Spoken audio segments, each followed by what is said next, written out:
Amaguma bandla kalanga. Namkelekile kaloku wavusilanga ngaye lo lwesithathu apho sincokola khona ngengcambu. Siphethe ichiza, siphethe ixolo kuba kaloku sizama unyanga. Namhlanje siphethe ingca, siphethe isiqunga. Wena ungeka-subscribe, make sure that you subscribe so that you don't miss out kwiincoko esiba nazo apha ngoLwezithathu. Yintoni isiqunga? Isiqunga yingca exhaphakileyo, yingca eqhelekileyo, ifumanekayo kwezi ndawo sihlala kuzo. Kwezi ndawo njengooMakomane, iCofimvaba-Ngcobo, uyayibona ininzi nalapha ehlala kwendlela kwi-freeway. Nakwezi ndawo ke xa unyuka usiya kooma-Free State, kooma-Northern Cape, nina baphangela apha eBeatrix, nantsi kanye xa ungena apha kwigeyithi yasemayini, ukunyuka ukusuka apho eBeatrix ukuya eWelkom, naso isiqunga. Uzawuthi kwezi ndawo sixhaphaka khona, uzawubona ingakumbi kwexesha lokoluka, ubone kumisa ibhaki abantu abangoomama beyikha le ngca kuba beyokwenza ngayo amabhoma. Siyasetyenziswa ke isiqunga ukwenza imitshayelo, siyasetyenziswa kwincopho apha xa sinemisebenzi yekhaya, whether yinto njani okanye ngumsebenzi wekhaya ofunisa uba sizolala apha ekhaya sonke, siyakhiwa isiqunga, sondlalwe apha endlini enkulu, kulalwe kuso ngumntu wonke kuloo meko yoba sizilile. Siyafulela ngaso isiqunga kule mizi sihlala kuyo. Uzawufumanisa uba naxa kuthiwa kubalele, isiqunga yingca eba khona, ufumanisa uba iinkomo ziyayitya. Ingxaki kuxa seyisitsha ke kuthiwa kutsho umlilo wedobo, itshe ide izofika nalapha phakathi kwezi ndawo zihlala abantu. Masazi le nto ke thina bantu abasifunela amayeza, isiqunga akusetyenziswanga. Uzawuthi xa ufika kwezi ndawo uyothenga isiqunga bakunike ingca ebrown, hayi, sifuna iingcambu. Zizawuba mbini iitayiphu zezi ngcambu xa usinikwa. Kuzawubakho iingcambu ezi zifuna uba nkulu, kubekho ezincinci ezisefesefe. Siye sithi ke sithanda eziya zincinanana zisefesefe, kodwa ke ungazisebenzisa nezi iingcambu ezinkulu. Isetyenziswe entwenini ke le ngca okanye ezi ngcambu zesiqunga?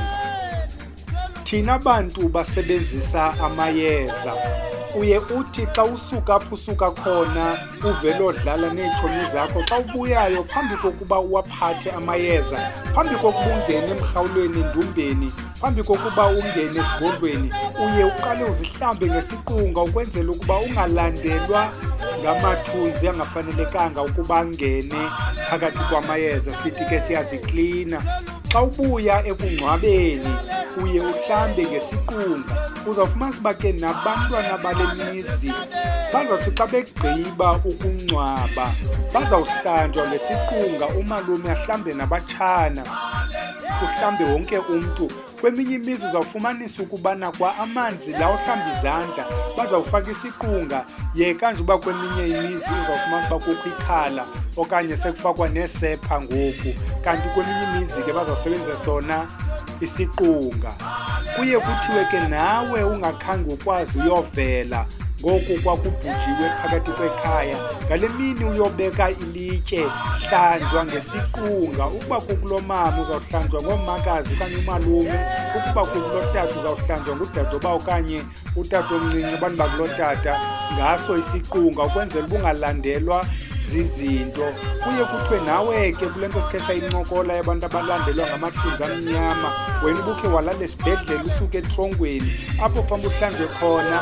Ukuba umntu okuhoyayo akazufuna usebenzisa amayeza, usenosebenzisa isiqunga sisodwa ukukuklina. Sithi ke kwa esi siqunga sinye thina abantu bamayeza siba khona apha emrhawulweni ukwenzela ukuba sigade amanye amayeza, kuba kaloku sinenkolo thina abantu bamayeza ukuba isiqunga sibu-bodyguard, siso esikukhuselela amayeza apha emayezeni ukwenzela ukuba angafi.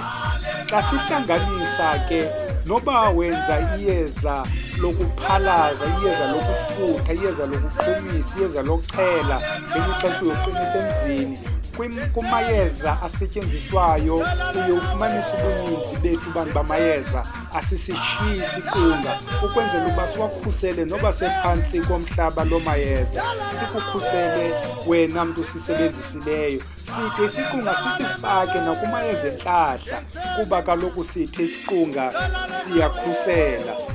Xa ugqiba kusebenzisa amayeza entlahla, kuba kaloku thina sikholelwa ukuba ubufutha usilwa uhlanganisa, funeka uwatshintshe la mayeza, ufuneka uwaguqule amayeza okulwa ukwenzela ukuba ungathi uhleli nje uhlunyuka namayeza okulwa waguqule.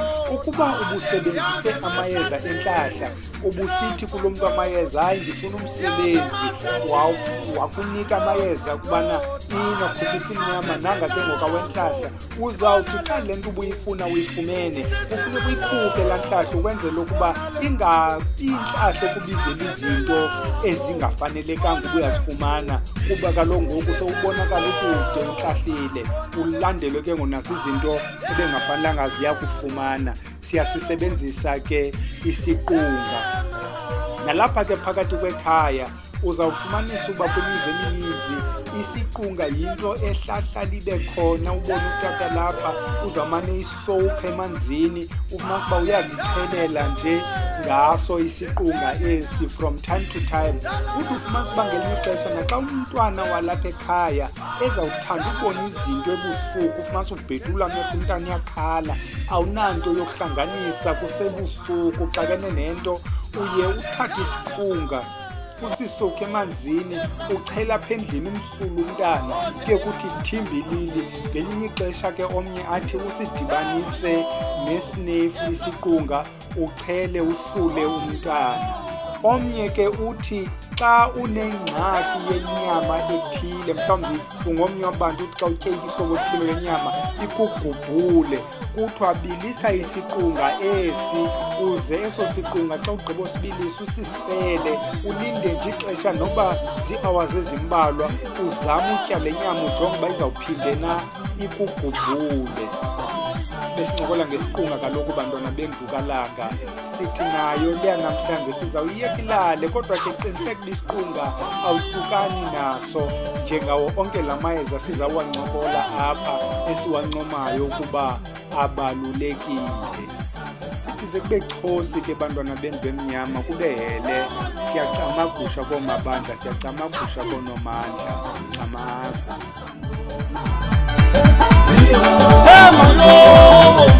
Samsung,